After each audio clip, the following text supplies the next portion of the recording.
साथीहरु welcome back to another episode of react. Subedi अंकलको रिकमेन्डेसनमा आइरहेको थियो। रिकमेन्डेसनमा आएपछि हामीले फेरि छुट्याउने कुरा हुँदैन किनभने नयाँ भिडियोहरु छुट्ला भन्ने हामीलाई पिर भयो, डर भयो। त्यही भएर हामी घर गएर अर्को दिन पनि त्यही रुगा लाएर कन्टिन्यू स्टकको लागि इनफ्याक्ट हामी युट्युबको लागि काम गर्छौँ। त्यही भएर युट्युबले रेकमेन्ड गरेपछि बसले रेकमेन्ड गरेको कुरा छोड्न सक्छौँ। हामी घरै नगई तुरुन्तै सुट गरिहाल्यौँ। यस, यति भन्दै हामी सुरु गर्न चाहन्छौँ हाम्रो रियाक्ट भिडियो। बिहान 4 बजेदेखि उठेर राति 12 बजेसम्म तपाईको सक्रियता त्यस्तो लोभ लाग्दो थियो। हामी ईर्ष्या गर्थ्यौँ यो उमेरमा पनि यस्तो सक्रियता भएर हामी उदाहरण दिन्थ्यौँ तपाईहरु, हैन? आज निष्क्रिय हुनुहुन्छ। होइन म निष्क्रिय प्रयास एक दिन गएर माइती घरको मण्डलामा उफ्रिँदैखेरि त्यो सक्रियता देखिन्छ। अब तपाईको चुनावी प्रचार शैली हेर्दाखेरि यस्तो लाग्थ्यो कि तपाईले जितिसक्नुभयो, तर जितेर पार्टी गरेर त्योतिर म जान चाहन्न। जनताको जाउँ न अब रेक पार्दै गएर हामीले कार्यक्रममा प्राय एउटा शब्द चाहिँ बारम्बार वाचन गरिरहेको हुन्छौँ कि, किनकि हाम्रा सिनेमाहरू वर्षमा 4-5 चल्छन्, बाँकी सबै फ्लप हुन्छन्। र त्यस्ता फ्लप हुने सिनेमालाई चाहिँ हामी पानी मागेन भन्छौँ। यसपालि त्यो शब्द सापट्टि लिँदै तपाईँहरूको लागि भन्नुपर्ने रहेछ। तपाईँहरूको आन्दोलनले पानी मागेन नि। हामी हार्यौँ, हामी हात उठायौँ भन्न सक्छौँ छैन। हामी किन हार्छौँ? केका लागि हार्छौँ? थोडी हामीले यो जितेको हो त। बुढा हाँसी बिल्ला गरिदिने गर्दै गर्दै क्या बिल्ला हान्दिनँ क्या। यो बुढालाई बोलाउनु पर्ने यार। खुट्टा काट्न पर्छ भनेको डाक्टरले नै काट्ने तपाईको चिठी बनाइदिएको। डाक्टरले यो दुईटा जापानका डाक्टरहरूले, साइप्रसका डाक्टरहरूले एकदम नसकेको अचम्मै लाग्यो। तपाईले सक्नुभएको छ। हामी कुनै सिनेमा चलेन भने पानी मागेन भन्छौँ, त्यस्तो हुन्छ कि के हुन्छ त यो? हैन, अहिले म जाने बेलामा ढ्याङ्ग्रो ठोकिदिएर गइदिउँ ल दाइ। एकदमै ढ्याङ्ग्रो ठोकेपछि चाहिँ हिट हुने? एकदमै जुन पनि शुभ कार्य गर्दाखेरि त्यसो भए त सबै सिनेमाका निर्माताहरूले तपाईँलाई लगेर ढ्याङ्ग्रो ठोकाए भइहाल्यो नि। तपाईँको नाम केशव स्थापित, हजुर, तर कहिल्यै स्थापित हुन सक्नु भएन। एपिक। अचल तपाईँलाई के भन्छन् थाहा छ? केशव विस्थापित। स्थापित नै हो। स्थापित नै हो। म मेजी मागरी गएछु यो बिचमा, होइन? मेजी जागिरीबाट पनि तपाईँले निकालिदिइरहेछन्। उहाँले नै हो तपाईँलाई देशद्रोही भन्ने सम्मको आरोप लगाउनु भयो। थाहा छ नि तपाईँलाई? उहाँले चाहिँ देशको लागि के गर्नुभएको छ? अभिनेत्री सुषमा कार्की र विवाद यो चाहिँ एक अर्काको परिपूरक भन्छन् क्या। जतिखेर पनि सुषमा कार्की भनेको विवादको अर्को नाम भन्छन्। सबभन्दा महँगो नायिका तपाईँ त 5 मिनट डान्स गरेको कति चार्ज गर्नुहुन्छ? 3 लाख चार्ज गर्छु भन्ने चाहिँ त्यो भाइरल भएको त उहाँले भन्नु। अब त्यही त 5 मिनट डान्स गरेको 3 लाख पारिश्रमिक लिने नायिका, 2 देखि 3 लिन्थे त। 2 देखि 3 लाख लिने नायिका। यहाँ त कतिपय नायिकाहरूले पुरै फिल्ममा खेलेको पनि 3 लाख पाउँछ। तपाईँ त्यस्तो भाग्यमानी नायिका कि 5 मिनट डान्स गरेको 3 लाख चार्ज गर्नुहुन्छ, 3 लाख लिनुहुन्छ, 2 देखि 3 लाख रुपियाँ। अनि यस्तो महँगो नायिका, यस्तो ठुलो नायिकाले यस्तो व्यवहार गर्न सुहाउँछ भनेको कस्तो व्यवहार? मुखचुप छाड्ने दादा कराउने सबलाई गाली साली नेपालको व्यवहार। सुषमा सिस्टर अलिकति रिसाउनुहुन्छ चाँडै। अलि उहाँ अलिकति एङ्गर म्यानेजमेन्टमा अलिकति। सृष्टिजी भन्दा पहिला कोही युवती तपाईँको जीवनमा आउनुभएको थियो? के कुरा गर्नुहुन्छ? किन नआउनुहोस्? यो त एकदम सामान्य कुरा हो नि। हजुर हजुर। अनि कसरी पन्छाउनुभयो त उहाँलाई?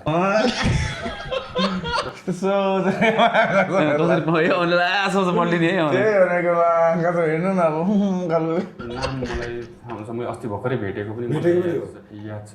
अहिले पनि खेल्नुहुन्छ? अहिले पनि केमा खेल्ने जस्तो लाग्छ। एउटा अस्ति भर्खरै एउटा फिल्ममा खेल्नु भएको छ धेरै पछि। सबै थाहा छ, तर नाम त थाहा छैन। नाम चाहिँ नाम त मेरो आफ्नै पनि मलाई कहिलेकाहीँ मुस्किल हुन्छ। भनेपछि जुन क्षेत्रमा तपाईँको जमाना जफत भयो त्यही क्षेत्रमा होइन, म जितेर भन्दा पनि त्यो क्षेत्रमा विकास गरेर देखाउनु, त्यहाँको जनतालाई न्याय बेइज्जत भइसक्यो ब्रो त्यो क्षेत्रमा। जब फर्केर क्षेत्रमा जेनजीले 8 भोट ल्याउने वाला भन्न थालिसकेको छ नचिनेर। जनतालाई तपाईँको अब सिद्धि छ के? प्रदेशमा रौतल सम्पन्न जिल्ला बनाएर छाड्छु, त्यो किसिमको साससम्म छ। दुर्गो साइकल बनाउने भनेको रङ्गशाला जस्तो त हुँदैन। उहाँले बाली मार्नुभयो नेपाली प्रशासनिक क्षेत्रमा। मलाई म बधाई र सफलताको शुभकामना दिन चाहन्छु। नाम चाहिँ नाम चलेको व्यक्ति हो। नाम चाहिँ याद छैन। प्रशासनिक क्षेत्रलाई सुधार्न सक्ने क्षमता नाम थाहा छ भन्नु तपाईँले देख्नु भएको छ नि त धमलाजी सब नंगे हो रहे सब नंगे हो रहे सबके सब उहाँहरूको सिनेमा पनि लाग्दैछ साउन 22 गते हली भन्ने चलचित्र राम्रो चलचित्र छ है तर मैले हेरिसक्नुभयो होइन म लाग्दैछ भन्दै थियो धमलाजी यार कसम जम्मा पनि मिलाइदिने कुरा यार अति भने नमिल ठाउँमा नि यार हली भन्ने राम्रो चलचित्र छ अरे बनेकै छैन आएकै छैन मेगा स्टार धरिने अनमोल केसीले अहिलेसम्म जे जति चलचित्र खेले सबैभन्दा कमजोर झुर चलचित्र साबित भएको छ चलचित्र छड्के नेपाल भनेको करेक्सन जोड्ने हो भने पनि 10 लाख जति पनि शेयर हात पर्दैन होला निर्माताको हातमा भनेपछि निर्माताको 3 करोड 3 करोडमा 10 लाख पनि नहुने त्यस्तो पैसा त यता बाँड्नु नि यार त्यही भनेको के फिल्म बनाउनु हामी नि छड्के हान्दिहाल्थ्यौँ नि बरु आएको छ त्यही भने नेताहरूको नबुझेको कुरा चाहिँ जो नेता पनि जनताको दुहाई दिन्छन् हो बुझाइदिन्छ तपाईँको जनता चाहिँ तपाईँको पार्टीको जनता चाहिँ जनता अर्को पार्टीको जनता चाहिँ के अरिङ्गाल अरिङ्गाल भनेको तपाईँ एकदमै ठुलो मान्छे हुनुहुन्छ भन्ने मेरो भनाइ छ ठुलो चाहिँ कुन अर्थमा ठुलो हाइट नाप्ने हो कि त्यस्तो सेवा पनि थिएन होला त्यही त त्यति साह्रो चुरोटै भइदिइहाल्नु पर्ने तपाईँ दाना दिइहाल्नु पर्ने थिएन यो चाहिँ आएको छ अति नै भयो त यहीँबाट पनि कतिजनाले अघि म पनि एक गफ गर्छु सरसँग म पनि केही भन्नु छ अब सबैलाई त ल्याउनु सकिँदैन त्यही मध्येमा एउटालाई हामीले छानेको छौँ एउटालाई त्यो सबैलाई ल्याउँदा पैसा पनि तिर्नु पर्यो नि ल अब चुरोट राम्रोसँग बाल्यो राम्रोसँग बाल्यो अब पहिलो कुरा त यो नाम नै मिलेन के नाम राखेको कहाँ दुख्छ यो मुर्झाको अनुहारले प्रोग्राम चल्दैन बहुचर्चित एउटा इन्टरभ्यू भाइरल भइरहेको छ त्यसको एउटा क्लिप्स छ त्यो क्लिप्स कुन क्लिप्स तपाईँ पनि हेर्नुहोस् त्यो प्रकाश सुवेदी पनि पागल हो म पागलै हो त रे यस्तो हुन्छ क्या म तपाईँले एउटा अचम्मको कुरा के सबै साइन्टिस्टहरू पागलै तपाईँको फिल्मको बारेमा कुरा गरौँ फाइनली तपाईँको यो वैशाख 1 गते 9 नवम्बर 6 लाग्दैछ अब यो 9 नवम्बर 6 चाहिँ नि अहिले मार्केटमा छ कि छैन के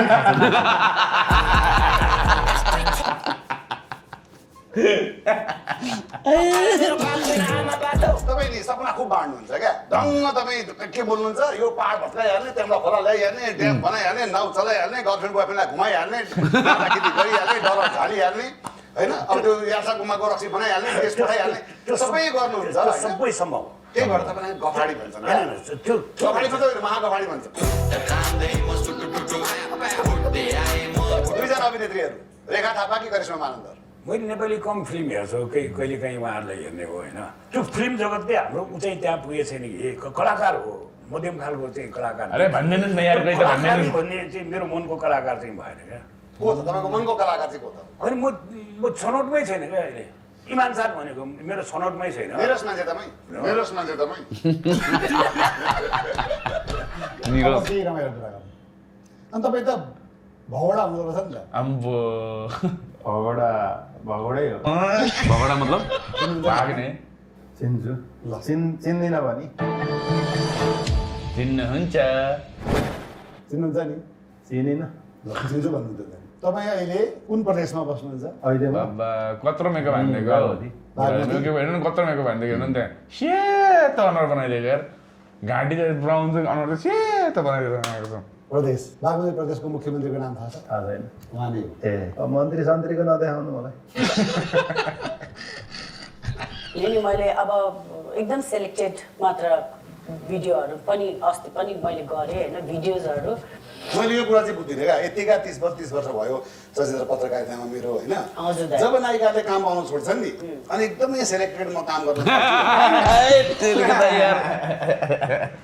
तपाईँले एउटा किताब पढ्दाखेरि तपाईँ कभर मात्रै पढेर ए किताब त अल्छी लाग्दछ है भनेर यसरी फ्यालिदिनु भयो भने तपाईँलाई त्यो किताबभित्र के छ कसरी थाहा हुन्छ त दाइ के छ त सुषमाभित्र के छ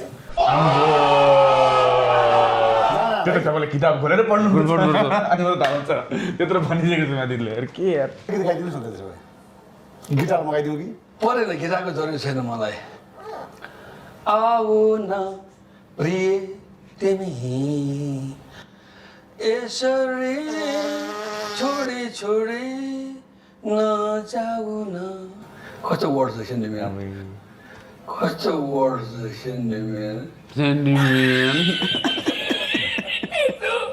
तिमी बिना जीवन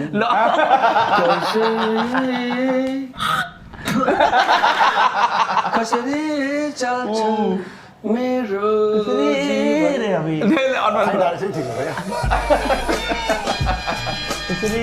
पुरै हात पनि यस्तो घुमाएर तपाईँ श्रीमती बिहानै डराउनुहुन्छ है राति फाक हानेर मारिदियो भने के गर्ने तपाईँ के हो यस्तो मर्मथलमा हाल्यो भने सिधिहाल्यो नि व्यक्ति इन्डस्ट्रीबाट हराइसकेको मान्छेलाई नि मैले कन्ट्रोभर्सीले आज हिट बनाइदिएको छु क्या म त्यो सोध्छु क्या किन एटलिस्ट त्यो घरमा त्यसको चामल त बिकिरहेछ नि त राम्रो भइरहेछ नि त आज सबैजनाले उहाँलाई चिन्नुहुन्छ नचिनेको व्यक्तिहरूले चिन्नुहुन्छ किन पूजा शर्माले एउटा 14 अञ्चल र के 75 जिल्ला रङ्गमञ्च सक्यो यो हजुर हो हजुरकै कृपा दृष्टिका कारण आजसम्म मेरो दाना पानी चलिरहेको छ म पत्रकारितामा आउँदादेखि नै हजुर नै मेरो पालनहार हुनुहुँदो रहेछ यतिखेर आएर बल्ल थाहा पाएँ मैले यदि हजुरको यो धरतीमा पदार्पण नभइदिएको भए त म त भोकै मात्रै कपाल ओरिजिनल है हो झर्दैन झर्छ एकदम पुरै कपाल झर्छ नि मेरो त्यसो भए आजदेखि झर्दैन यो लाउनु गर्ने कपाल झर्दैन र झरेको छ भने पनि उम्रिन्छ उम्रिन्छ उम्रिन्छ ए उल्टो झारिदिने त होइन